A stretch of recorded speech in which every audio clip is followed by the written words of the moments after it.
Good morning, everybody. Good morning. Bear with me as I get all my tech here together. For the first time, I don't print it out, so yay to going green. Hello and welcome to Neighborhood Unitarian Universalist Church in Pasadena. Welcome to all members, friends, and guests. Neighborhood Church creates and grows an inclusive community of faith connected by love, spirit, and service. My name is Julian Juarez, and I am a member of your Board of Trustees. Please take a moment to silence your devices as we begin our service. Today's service is led by Joshua Lewis Berg, assisted by Dr. Zenaida Robles, and our talented staff musicians. In his homily, Mr. Berg will be addressing this week's Supreme Court arguments for and against the horribly restrictive Texas abortion ban, SB 8. Even up against a deceitful and dangerous narrative controlled by the conservative right, our Unitarian Universalist faith offers us tools for connecting again in love. Mr. Berg will graduate from Meadville Lombard Theological School this coming May. Immediately following commencement, he will enter into preliminary fellowship with the UUA and receive ordination as a UU minister. He recently relocated back to SoCal from Michigan and is delighted to be on the operations team here at Neighborhood while he is in search of a permanent ministry placement. Thank you all for joining us as we continue to prioritize connection over perfection in this hybrid service, which is streamed on YouTube, and we are recording for future viewing. Seating is available in the back for those who want to be sure not to appear in the recording. We will continuously learn and adapt to create joyful opportunities together while keeping our community safe. There are many ways to connect with our church community throughout the week, both in person and virtually. Whether we're new or ready to find new ways to engage, please visit our website and social media to learn more. Please note these important events. The 8th Principal Steering Committee is holding congregation-wide discussions to discuss expectations, hopes, and concerns regarding affirming and adopting the 8th principle at Neighborhood. There is an in-person meeting today at 1 at Ross Chapel. Additional dates are November 14th between services in Ross Chapel and online Thursday, November 18th at 6 p.m. For those unfamiliar with the proposed 8th principle, it affirms and promotes actions to accountably disseminate racism. Dismantle. Thank you. I think a little bit of both. Although I don't know all of the definitions of those words, so. Ministerial intern Angeline Jackson Whittaker is available for one-on-one appointments for BIPOC, transracial, and multiracial people for spiritual care on ongoing concerns of the heart and spirit. She can provide a confidential means to discuss a personal experience related to the eighth principle discussion, which can be shared anonymously with the eighth principle steering committee. Today, come chat with board member on the patio at 12:45. We're here to answer your questions and hear your ideas, or just come and stop by and say hello. There's a Chalice Circle drop-in today at 1 p.m. in the Cole House dining room and also on Zoom. Join Beth Powers as she facilitates a small group conversation of 8 to 10 people who come together to share and build community. The writing group is at 1 in room 23 of the programs building. Join member Lexi Schweed for our writing group. This group meets the first Sunday of every month at 1 p.m. in room 23 of the programs building on campus. And lastly, a reminder that pastoral care is here to listen to you. Since today's homily topic may trigger some unexpected feelings, you may want to contact them either through the church, or if you feel the need for more privacy, Anne Grant can provide you with her personal contact information. Look for her on the patio. And if you don't know who she is, feel free to go to the welcome table and they could guide you to help you find her. Neighborhood Church upholds a covenant of right relations through which we commit to act that the needs of the individual and the greater faith community can be in harmony. We covenant to honor one another, engage one another, and give to one another and our institution. Again, welcome to Neighborhood Church, whoever you are and wherever you are on your spiritual journey. Welcome to this inclusive faith community connected by love, spirit, and service.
Thank you. That was beautiful. Our pianist, Wells Lang.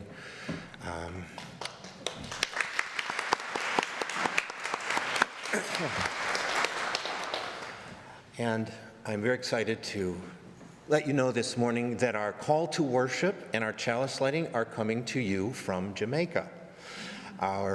Your ministerial intern and my very good friend and fellow seminarian, Angeline Jackson Whitaker, will be doing a reading for us from Jamaica. Do we have the video?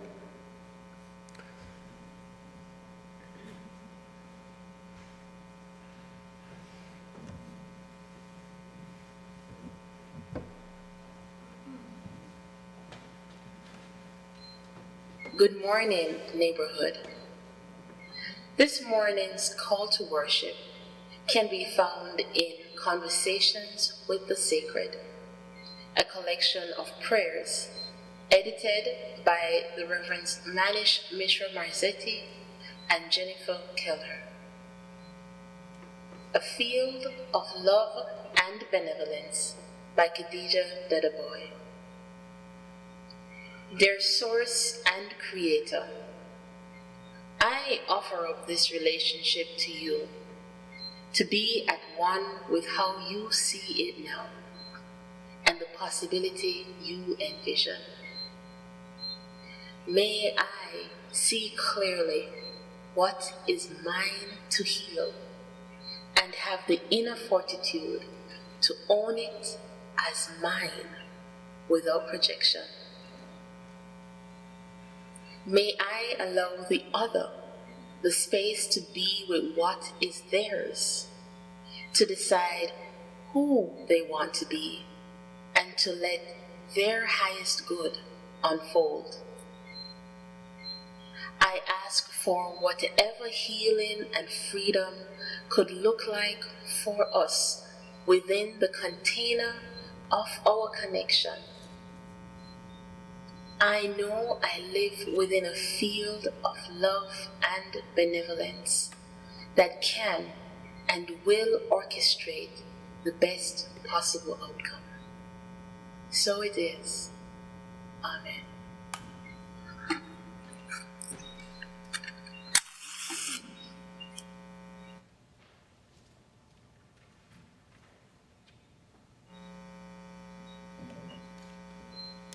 Good morning, neighborhood. This morning's call to worship can be found in Conversations with the Sacred. As much as we'd like to hear it again, prayers. You can listen to it on the recording.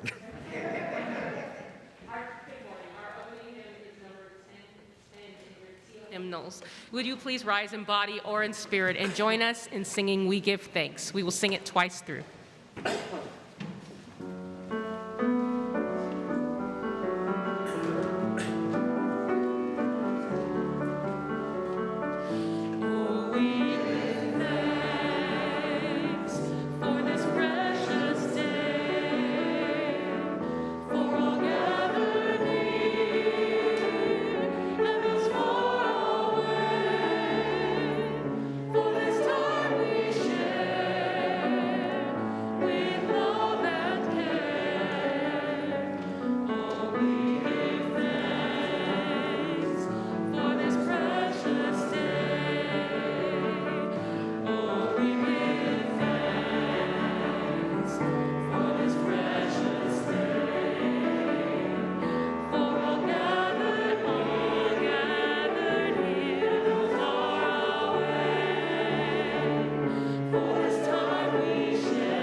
Okay, I'm back.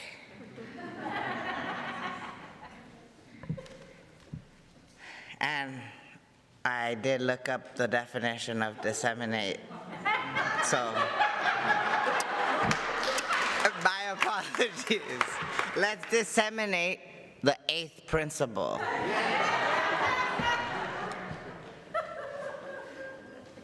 Each Sunday, our congregation expands our impact by dedicating 100% of contributions to a local social justice organization. You can give through our website, text to give, or the QR code, or box available at the exit. If you wish to make a payment towards your pledge, make a note in the subject line or use an envelope available at the box outside. This week, our gift goes to Hope of the Valley Rescue Mission, whose mission is to prevent, reduce, and eliminate poverty, hunger, and homelessness. They offer immediate assistance and long-term solutions and are a faith-based independent 501c3 nonprofit organization that does not discriminate based on gender, age, ethnicity, sexual orientation, religious affiliation, or lack thereof. Their services are grounded in a deep respect for the dignity inherent in each human being.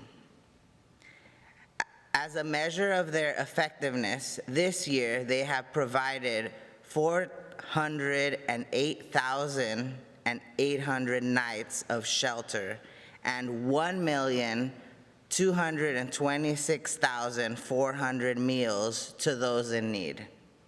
Please give generously through our website, text to give, or the QR code or box available at the exit.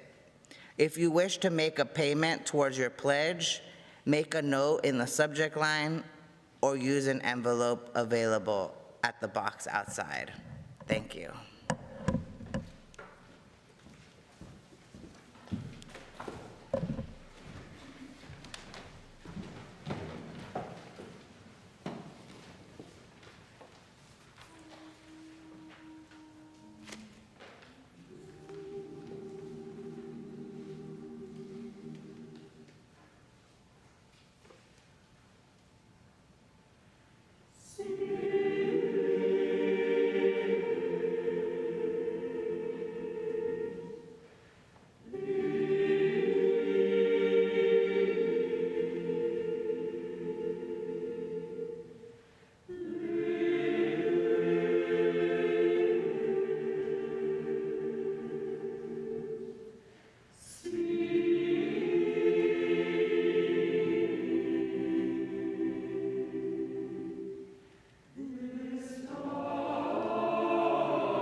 Good morning, everyone. My name is Luis Sierra Campos, and I am your Social Justice and Inclusion Coordinator. Today's reading comes from Joanne Macy and Chris Johnstone, named Trusting the Spiral from Active Hope. Active hope is not wishful thinking. Active hope is not waiting to be rescued by a savior. Active hope is waking up to the beauty of life in whose behalf we act. We belong to this world. The web of our life is calling us forth at this time. We've come a long way, and here we are to play our part. With active hope, we realize that there are adventures in stored, strengths to discover, and comrades to link arms with. Active hope is readiness to discover the strength in all of us, in ourselves and in others. A readiness to discover the reasons for hope and the occasion for love. A readiness to discover the size and strength of our hearts, our quickness of mind, our steadiness of purpose, our own authority, our love for life, the liveliness of our curiosity, the unexpected deep well of patience and indignance, the keenness of our sense and our capacity to lead. None of these can be discovered in armchairs or without risk. Amen.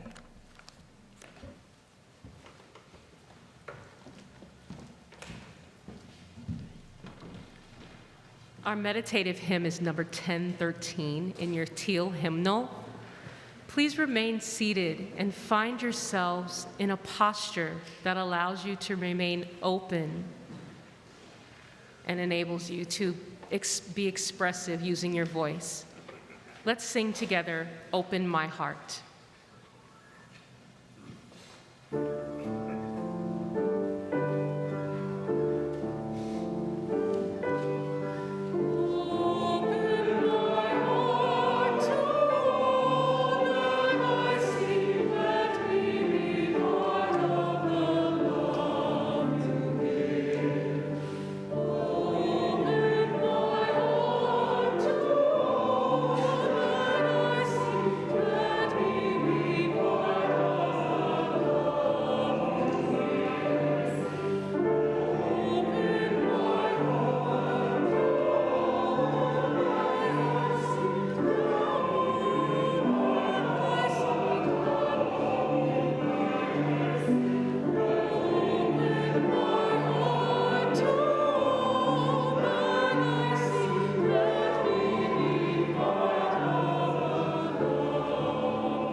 Today, as part of our homily, we will also be engaging in a ritual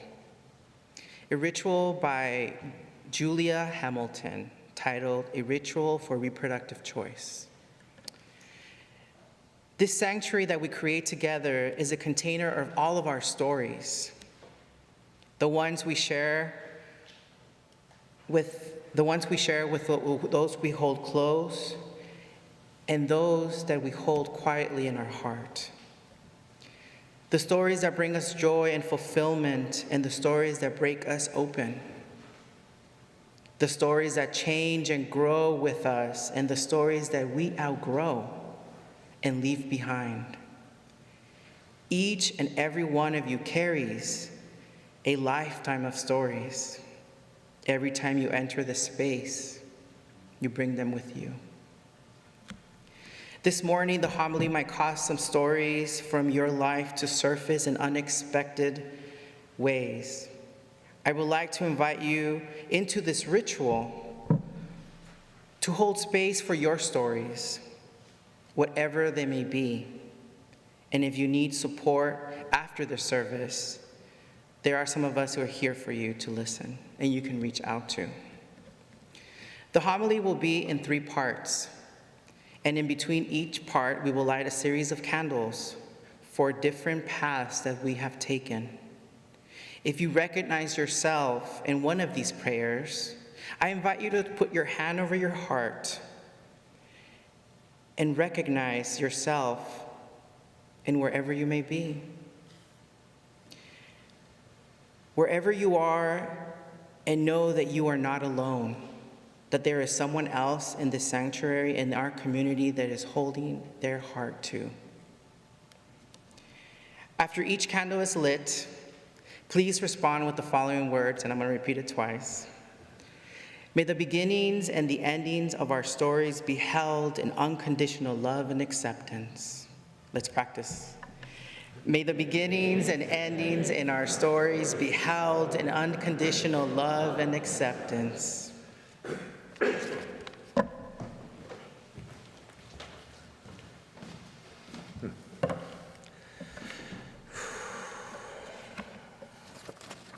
Good afternoon. I'm delighted to be here. This sanctuary holds special meaning for me, which I'll tell you about at the end of the service, something to look forward to.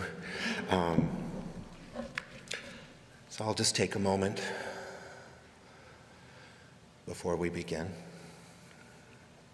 to center ourselves. In 2016, when I was, excuse me, I'm going to take a drink of water.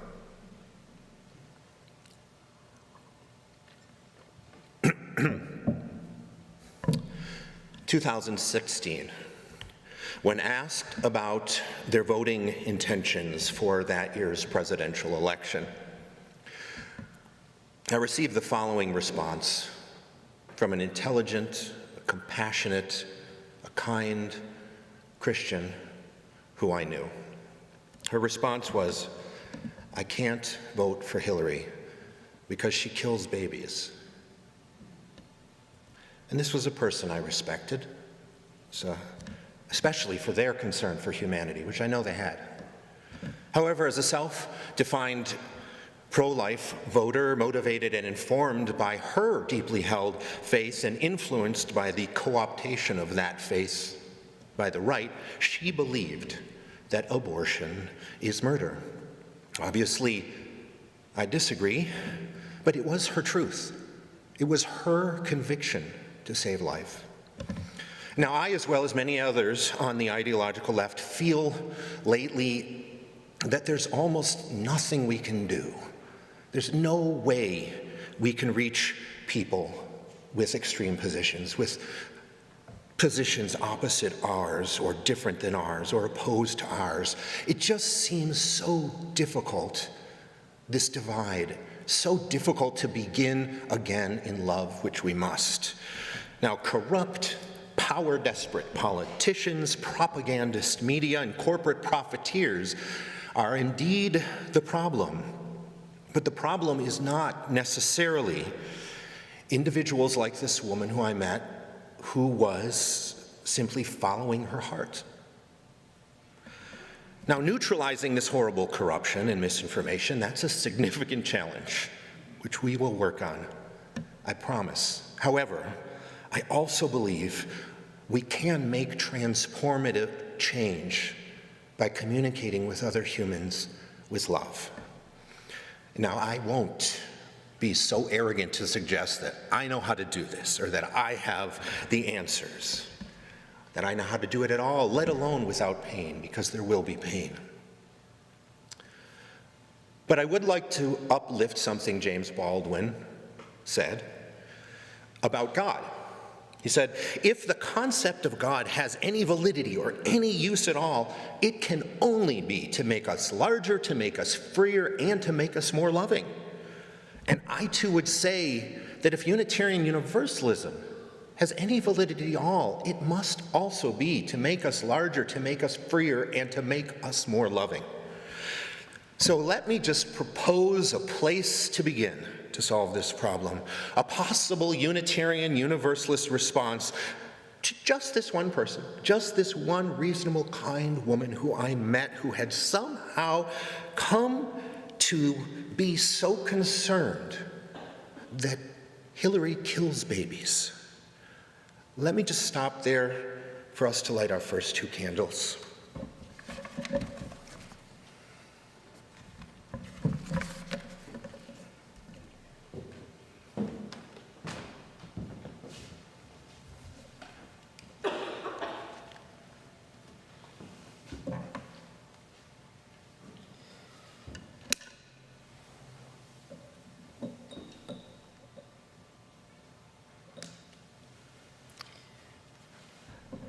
I light the first candle for those whose story includes the choice to end a pregnancy.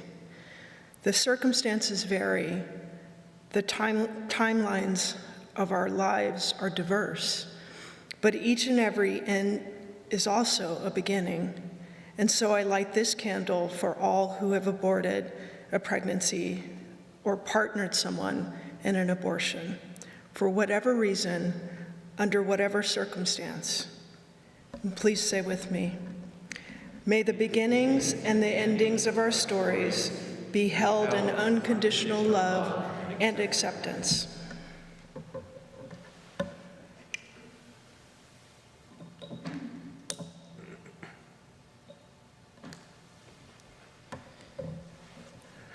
I light the second candle for those whose story includes the unwanted loss of a pregnancy or a struggle with fertility.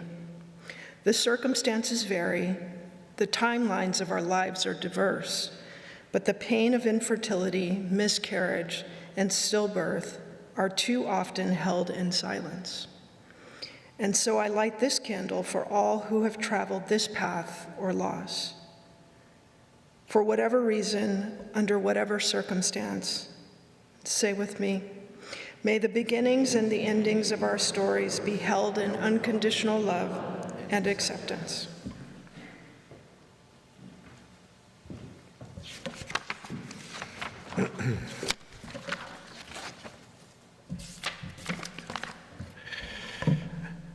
As Unitarian Universalists, we have powerful tools. I'll start with our principles. We respect every life. We interact with compassion with each other. We believe in justice and equity. We accept all and encourage everyone, encourage each other to grow spiritually. To me, these principles mean that I cannot disregard this well-meaning person I met because of extreme views. We strive to find meaning reasonably and without coercion. Following that principle means it's up to me to listen with an open heart and mind and attempt to understand what this person is thinking and feeling, why this smart, kind person holds a view which I find and I consider so very wrong. We uphold each other's right to conscience, not only in this sanctuary, but in society at large. And so I have to respect that this is her deeply held belief, coming from a place of love, or maybe coming from a place of pain, and she has a right to her belief. We work to build, and this is our 8th principle, a diverse, multicultural, beloved community by our actions that accountably dismantle racism and other oppressions, as Julian said. Abortion bans are about control, often violent control, disrespect for life, not pro-life, and they are racist, inordinately affecting, hurting, and killing people of color, people in marginalized populations with marginalized identities. I must speak out against them. We Unitarian Universalists strive to create a world of mutual care where all are free and differences are resolved without violence, and we respect the interdependent web of all existence of which we are a part. So given our principles, I hope to find, through the lens of our principles, mutual ground with Christians or with anyone who are sincere in their compassion. Because you know what? These UU principles may sound very familiar to them. There are also many things that Jesus taught. Will you please light candle 3 and 4?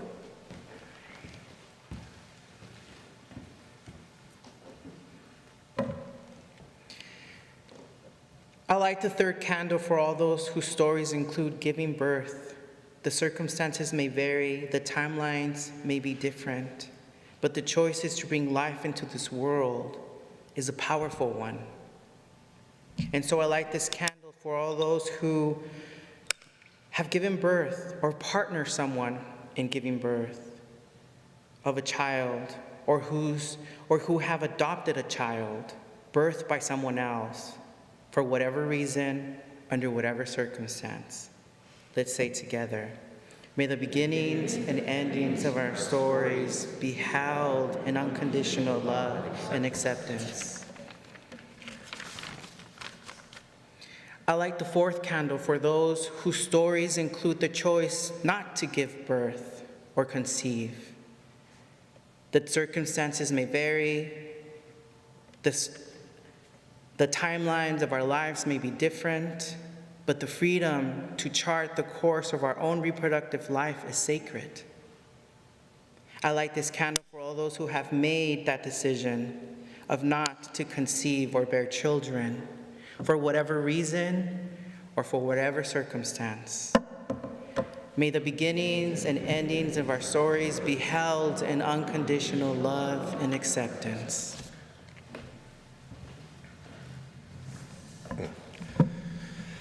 Let's go to another powerful UU tool, the sources of our living tradition. Jewish and Christian teachings which call us to love our neighbors as ourselves is one of those sources. And although there's absolutely no mention of abortion in the New Testament, none, there are some passages that seem to reference enwombed life, life in the womb. And so the question of when exactly life begins remains contention. But regardless, this contention does not at all dissuade some faithful Christians from believing, based on the passages of Scripture, that human life begins before birth. So if I were to argue until I'm blue in the face with this woman that life does not begin before birth and that abortion is not murder, as correct as I may be, these arguments are pretty much non-starters for her. So I might propose an alternate reading of the New Testament, which neither contradicts directly nor disparages her perspective, but rather broadens it to include the theological response, how Jesus would have responded to the real and lasting consequences of a ban on abortion. If ending abortion is the goal, and if life is what this person and so many are trying to protect, does an abortion ban actually achieve that goal? Well, what is the documented result of an abortion ban? In the 20 years succeeding Romania's ban back in the 1960s, documented deaths of women resulting from unsafe abortions increased to 10 times that of the rest of Europe, about 10,000 women in those 20 years. Many went undocumented as well. In Honduras, right now, despite a current ban on abortion, there are estimates of 50 to 80,000 abortions annually.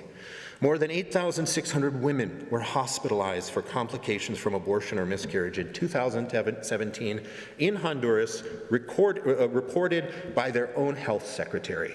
Once again, only documented. The undocumented were not, obviously. In the US, here in the United States, before Roe v. Wade, hospitals had entire wards for patients experiencing sepsis after undergoing shoddy, self-induced abortions, and women and girls were forced to put their health and lives at risk to end pregnancies behind closed doors in fear and desperation and without medical care. here in the US. So it's abundantly clear that the prohibition of abortion does not end abortion and does not protect life.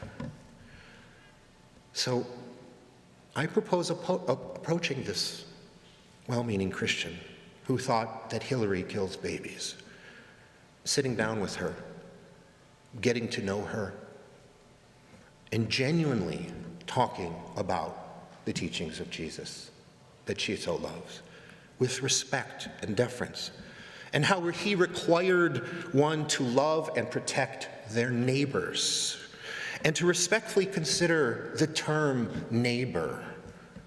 It also includes the thousands of women and children hurt and killed indirectly and directly by abortion bans. And ask sincerely and with respect, is the documented results of abortion bans the result that she is actually trying to achieve? Do they align? And despite the fact that there are no passages addressing abortion in the Christian New Testament, there are over 3,000 unambiguous verses in the Bible that are concerned with exercising kindness and compassion and taking care of those in need. We can talk about those passages. Can maybe we talk about the focus of the arguments shifting from bans, from prohibition and punishment of innocent people, to how the Bible and the teachings of Jesus would actually justify prevention through support? What more is that the facts also show, and I can tell her this and show her this, that legalizing abortion and providing safe and easy access to proper reproductive health and abortion services, it actually reverses the harm done by bans. When Romania's abortion ban was reversed in the 60s, the maternal mortality rate, it fell by 50% in 1 year. Nepal legalized abortion in 2002, and over the next 10 years, the maternal mortality rate dropped from 360 to just 170 per 100,000 births. So will this compassionate Christian, whether she believes abortion itself or murder or not, is more murder or not, still support a ban when the results of doing so are so deleterious, so harmful, and the reversal of bans has been documented to save thousands of lives? Now, don't get me wrong. We pro-choice arguments must continue to be made without compromise, and I will fight however I must to protect my daughter's autonomy over their own bodies and lives. In addition, however, as I heard another religious educator at a church called Church of the Palouse, I believe it's in Iowa, Idaho, her name was Ginger Yoder, and she was a religious educator there. And in a recent interview, it struck me because I was going to read the sermon, and she said exactly what I'm saying, but much more profoundly and concisely. She said, social justice is important. Our actions are important in the fight, but it's not just about what we do. It's not just, it's not just about what we do, but who we are in the world. So there's an additional story to tell, and hopefully it's one that might be very effective in reaching people with genuine concern for life. Take a break to please light the final 2 candles.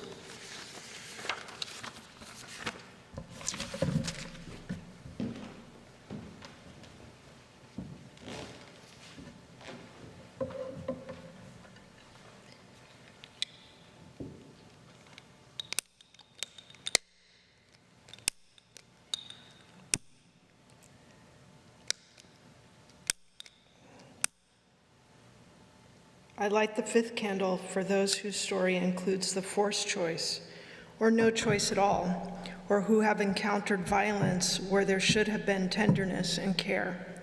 The circumstances vary, the timeliness of our lives are diverse, but not everyone has been in the position to control their own reproductive choices.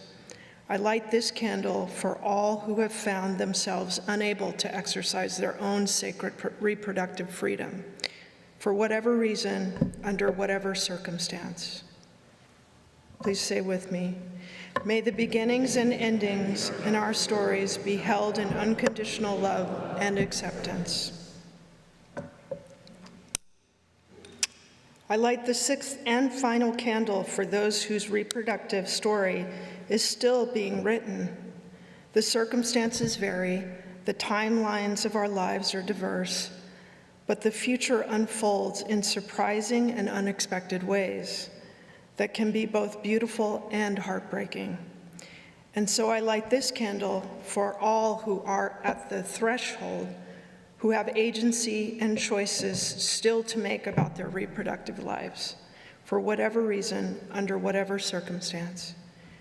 Please say with me, may the beginnings and endings of our stories be held in unconditional love and acceptance.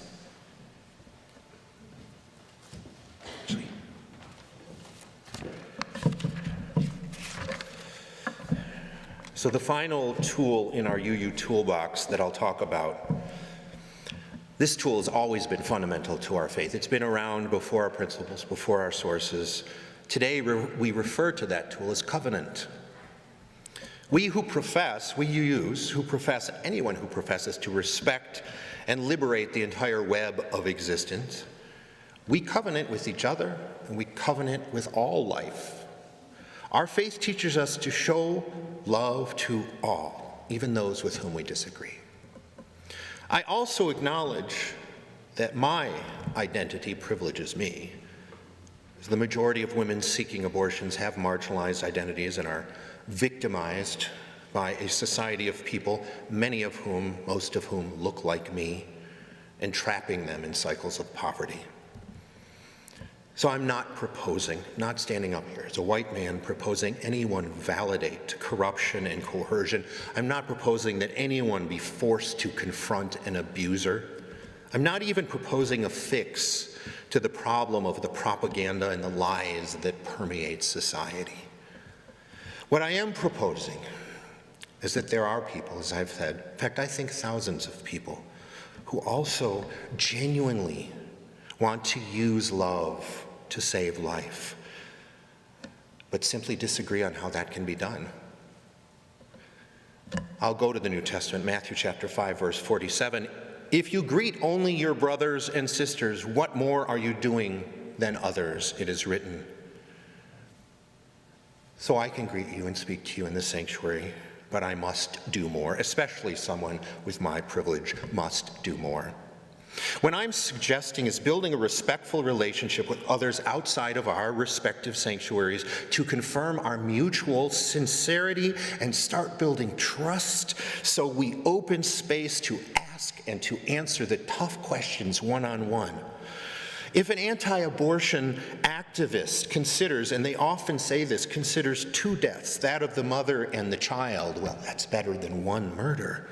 What about the thousands of deaths I mentioned that directly result from abortion bans, like the one proposed in Texas? What is the definition of murder we can talk about if it does not include actions that sentence thousands of people to death, as they did in Romania?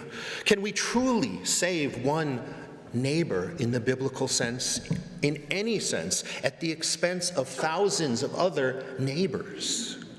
Are we saving this fetal neighbor if other actions, including the support of certain candidates and certain policy, are condemning them and their families to remain marginalized in society and stealing opportunities and resources from them? Are we really saving or loving that neighbor? Are we saving or loving this neighbor if we are not working to change conditions that necessitate the choice of abortion in the first place? How are we loving our neighbors?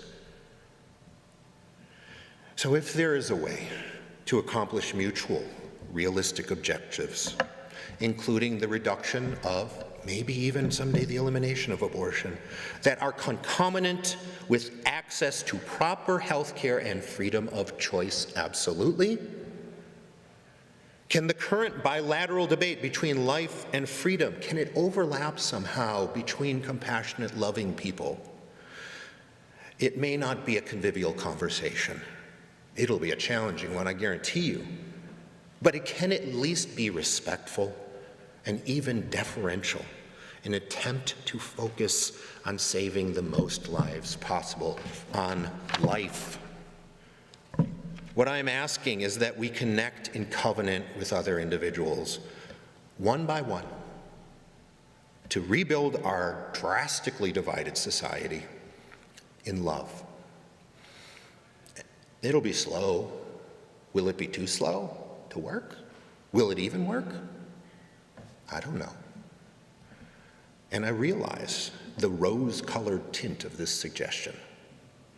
But I personally feel I have no choice, given my UU faith. When intelligent, compassionate people like the one who I met, who I knew to be compassionate, when they are being misled to not vote for someone like Hillary because she kills babies, could I instead be working together with this person to find a solution that truly protects life?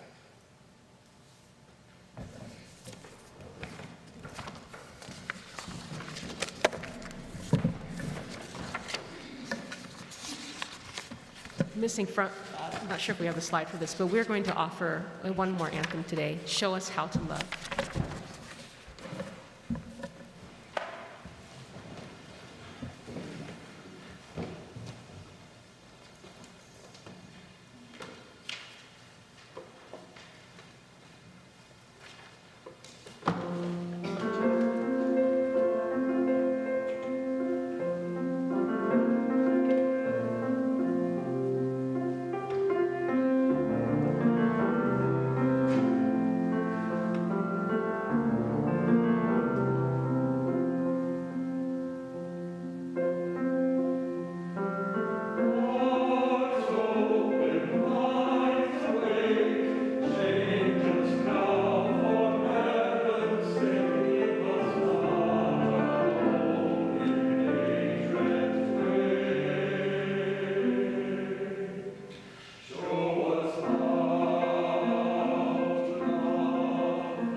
Thank you. Dr. Zenaida Robles and our amazing choir.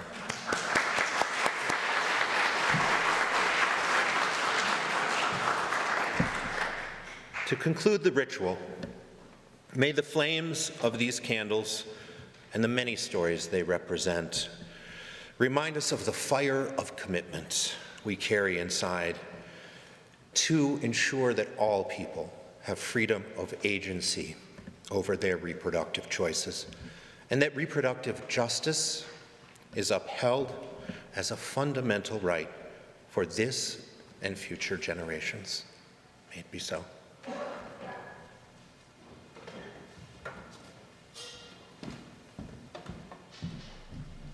Our closing hymn is number 318 in your gray hymnal. Will you please rise in body or in spirit and join us in singing "We Would Be One"?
Before I read the closing words, I'd like to tell you that little short story about why this church is so meaningful to me.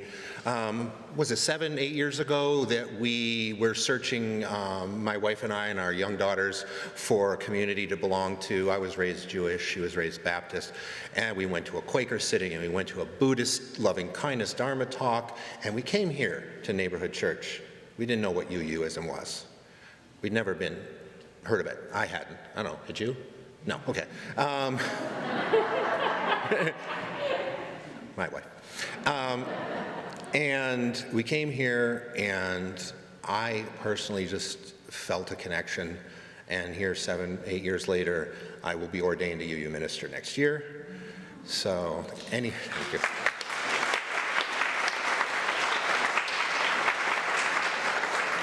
So, if you know anyone looking for a second career, our closing words are a reading from this book, Conversations with the Sacred, is a collection of prayers that Angeline, a ministerial intern, read from as well by Reverend Manish Mishra-Marzetti and Jennifer Kelleher.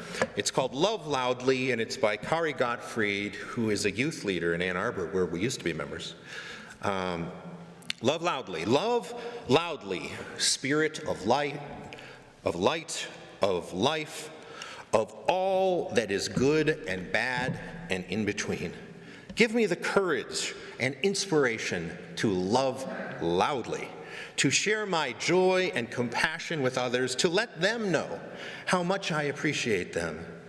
We all give and receive love, but loving loudly is one of the greatest gifts of all. And it's so simple. All it requires, one person who's willing to say to anyone and to everyone, you are loved. You are worthy of love. You deserve to be loved. Let's say it all together. I'll show you how easy it is. You are loved. You are loved. You are worthy of love. You are worthy of love. You deserve to be loved. You deserve to be loved. Spirit of life, help me spread love throughout my communities. Help me teach others to love loudly so that it begins to circle around, so I can hear it too. Amen.